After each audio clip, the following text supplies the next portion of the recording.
Assalamualaikum warahmatullahi wabarakatuh. Selamat pagi para netizen di mana saja Anda berada. Salam opini rakyat. Kepuasan publik sama saya menjadi gubernur Jawa Barat itu adalah 90%. Dan kata warga Jakarta, kalau karya Ridwan Kamil di Bandung besar-besar, anggarannya besar, hasilnya juga besar. Nih, batu besar. Jangan kasih warga Jakarta kalau haltenya mau dipasangin AC. Lihat nih, halte Bandung juara terbengkalainya. Jangan kasih tau warga Jakarta, solusi buat parkir aja begini, gimana solusi buat macet? Jangan kasih tahu warga Jakarta kalau banyak kerjaannya anggarannya besar tapi kecil manfaatnya. Kasih taunya baik-baik aja ya. Pas peninggalan Kang Emil di kota Bandung. Ini halte.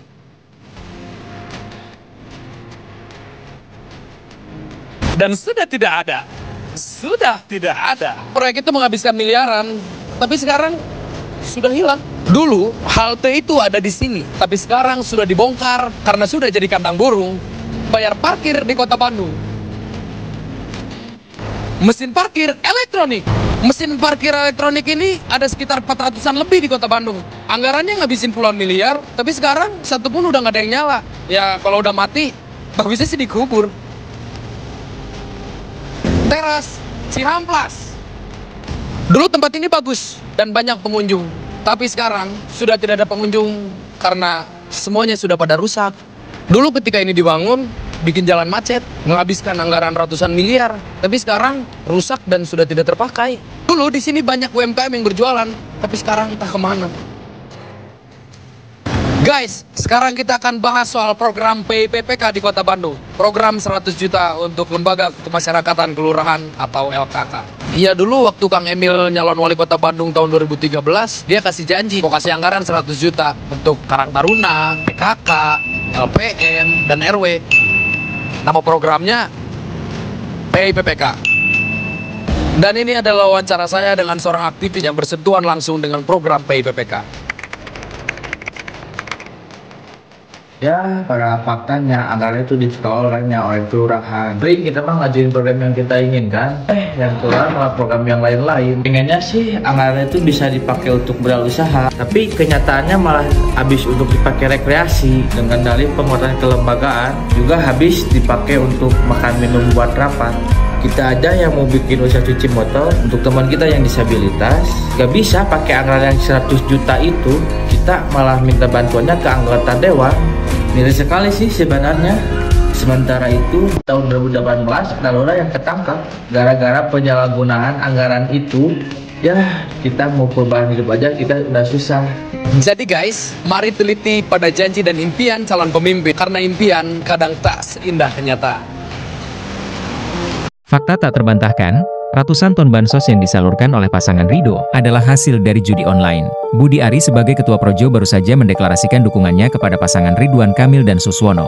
Dukungan tersebut dirilis pasca kembalinya Ridwan Kamil dari kunjungannya kepada mantan Presiden Jokowi, yang mana hasilnya Jokowi memberikan izin Projo untuk mendukung Ridwan Kamil. Yang jadi masalah adalah Budi Ari sebagai Ketua Projo terlibat dalam kasus judi online. Staf Komdigi anak buahnya Budi Ari melindungi situs-situs judi online dan memberikan pembinaan tidak kurang dari 1.000 website. Per satu website, oknum pegawai Komdigi meraup keuntungan 8,5 juta. Bayangkan saja jumlah ini dikali sebanyak 1.000 website, total 8,5 miliar, sehingga untuk membeli beras bansos untuk menyokong Ridwan Kamil di Pilgub Jakarta sangat-sangat mungkin dan ringan. Saya mempertanyakan moral dan etikanya pasangan Ridwan Kamil Suswono berikut Projo yang memberikan backingan. Bagaimana bisa mereka mengalirkan uang haram dan diberikan kepada masyarakat Jakarta hanya demi ambisi kekuasaan? Mulut kotor Ridwan Kamil yang menghina Jakarta tempo lalu. Sekarang moral etikanya yang kotor juga karena hanya demi mendapatkan kekuasaan, dia berani mengalirkan uang haram hasil judi online untuk memberi bansos kepada masyarakat Jakarta. Semoga Tuhan mengampuni dan menyadarkan dia. Kalau memang tidak diinginkan oleh masyarakat Jakarta, harusnya sadar diri, bukan malah memakai cara-cara kotor dan tercela. Pada tahun 2015 lalu, saat Ridwan Kamil menjabat wali kota Bandung, nekat menggusur ribuan warga yang menempati lahan seluas sekitar 13 hektar di Kelurahan Kebonwaru, kawasan Kiara Condong, Bandung. Alasannya, kawasan itu akan dijadikan hutan kota. Tapi faktanya, di lokasi gusuran tersebut, kini hanya dijadikan lahan bisnis properti.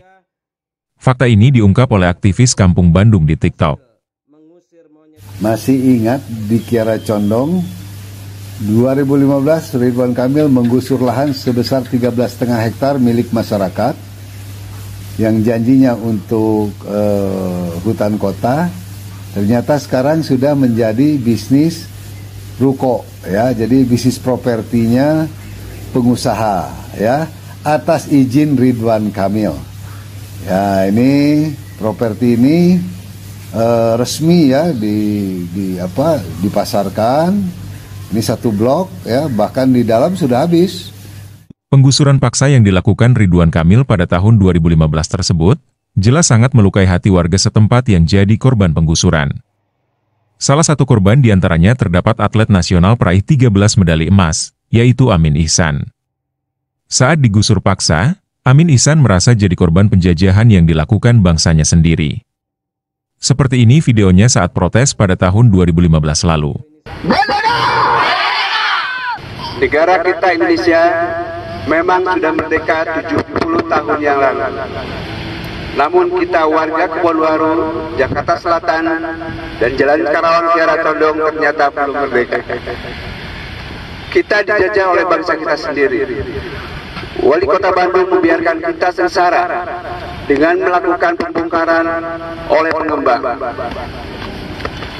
Kita dijual hanya 5 juta kepada pengembang oleh Bapak Wali Kota yang kita pilih, tanpa ada perlindungan atas hak kita sebagai manusia teristimewa sebagai warga. Saya, perwakilan sebagai warga dan sebagai atlet nasional, menjadi korban kesadisian tindakan perusakan mereka atas rumah kita semua. Saya yang mewakili sebagai atlet nasional, saya telah membawa nama bangsa ini harum di daratan internasional dengan semangat mencintai olahraga sebagai arena perjuangan demi masa depan bangsa dan negara.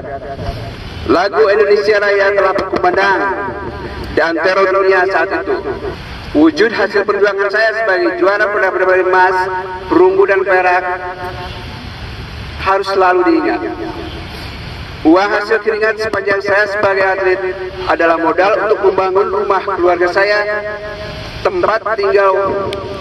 Cara ini, saya bangun studio musik untuk berusaha menopang hidup setelah saya berhenti sebagai atlet. Membayar pajak, retribusi, dan pajak lainnya kepada negara. Namun, pada tanggal 3 Agustus, 4 Agustus, 5 Agustus, tepat di bulan kemerdekaan ini, semuanya telah hancur berbekok PT Mega Chandra Prabuana dan dibiarkan terjadi oleh wali kota yang dilakukan Satpol PP Kota Bandung.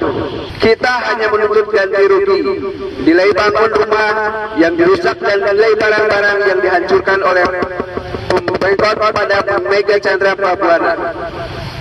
Saya mengetuk hati yang paling dalam dari Wali Kota Bandung untuk membuka rasa kemanusiaannya atas tindakan yang merampas hak hidup kita. Bermalam tanpa penerangan, tanpa air bersih, menjauhkan air wudhu dari sholat kita. Tidur di puing-puing di bawah tenda yang tidak layak. Namun, mari kita jadikan semua derita ini sebagai lambang harga diri di atas segalanya. Hanya nyawa milik Allah yang belum dirampas oleh PT Mega Chandra dari badan kita. Kita hidup selama ini bukan jadi pengemis, bukan pemulung. Kita wajib pajak dan taat pajak. Tetapi sekarang sudah digembelkan oleh wali kota bersama PT Mega Chandra Prabuana. Hidup Karya! Kencang! Hidup Karya! Hidup Karya! Terima kasih, bos.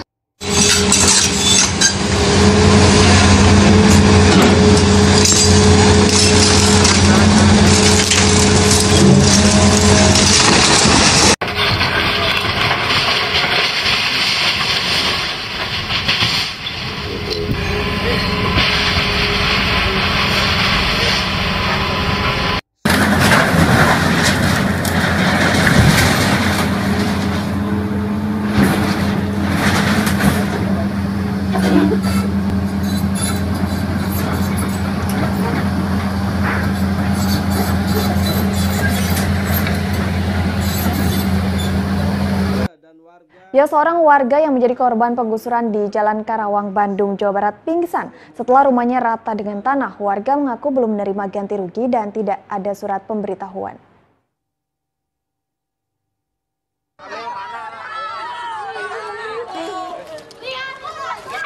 Endah, seorang warga Jalan Karawang, Bandung pingsan setelah tempatnya berteduh rata dengan tanah. Nur Endah pun akhirnya digotong oleh warga dan dievakuasi ke rumah yang belum dibongkar. Warga kesal karena belum menerima ganti rugi dan tidak ada surat pemberitahuan. Pemkot Bandung menilai lokasi pemukiman warga di Jalan Karawang dan Jalan Jakarta Selatan masuk dalam jalur hijau.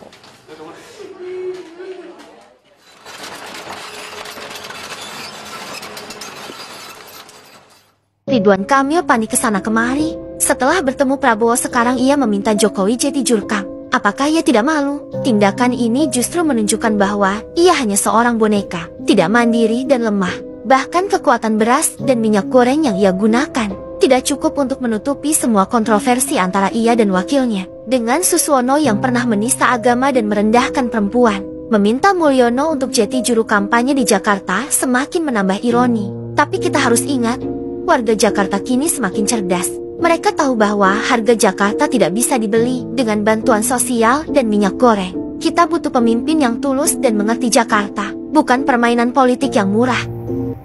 Sobat netizen, apa pendapat Anda? Silahkan ditulis di kolom komentar. Terima kasih telah menyaksikan video ini sampai selesai. Salam hormat. Wassalamualaikum warahmatullahi wabarakatuh.